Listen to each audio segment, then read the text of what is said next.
fun of her glasses, and she'll kick all of your asses. Host of Kennedy Saves the World podcast, Kennedy. Last name is only one of 648 words that end in New York Times bestselling author and Fox News contributor Kat Timpf. Every time these ghost hunting shows go to the most haunted place in the world, it's always former asylums.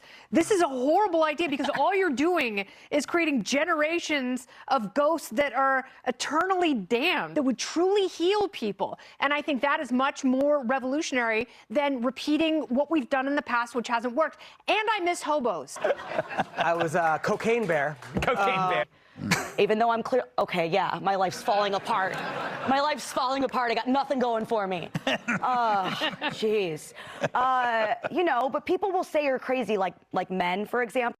Hey, you know, Yeah. Tyrus. Hey, you're crazy. You Tyrus got to go. If you push the Terrorize that our president. First of all, I'm proud. Like Kamala Flosh, Kat. Now he's like, AI can be unfair. Keep tearing them down. At least in my neighborhood.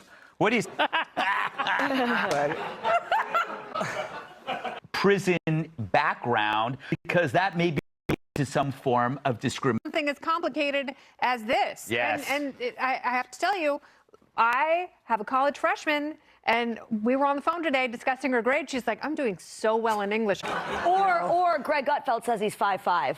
I'm 5'3.5", and you're barely taller than me at all. Like, he's probably wearing that would never happen to me because I just expose myself. Nobody would be like, her hair is probably fake, or her bra is probably padded, or she probably wakes up every morning looking like a young Macaulay Culkin.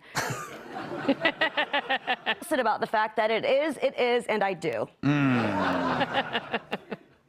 Kennedy, do you believe that he's wearing inserts? I do. I absolutely, 1,000%. Really? Because in the modern era, we haven't had a president shorter than 6 feet tall. James Madison was 5'4", but that was at a time when most people were 4'11".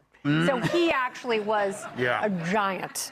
But you don't wear the complicated lifts because the toes curl up like elf shoes. And then he walks across the stage like he's Sideshow Bob and Flippers.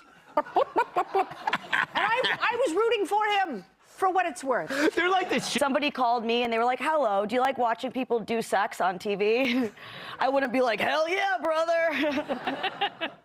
So maybe they just answered like, ew, no, but really they do like it. Do you remember how hard it was to access porn when we were kids, though? The good old days. It was distracting from teaching kids math and reading and things like that.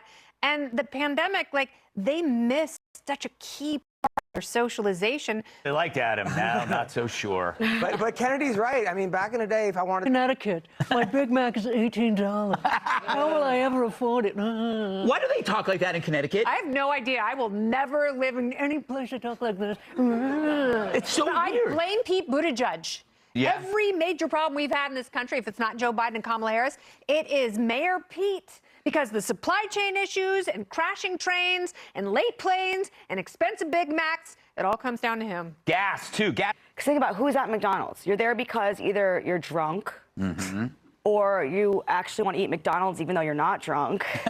Or maybe you're like a divorced dad who wants his kids to love him. Those are pretty much the only 3 groups of people who are at McDonald's. They're all vulnerable, and you're taking advantage of them. I think it's horrible. It is horrible. I'm loving it. Don't go. Great job,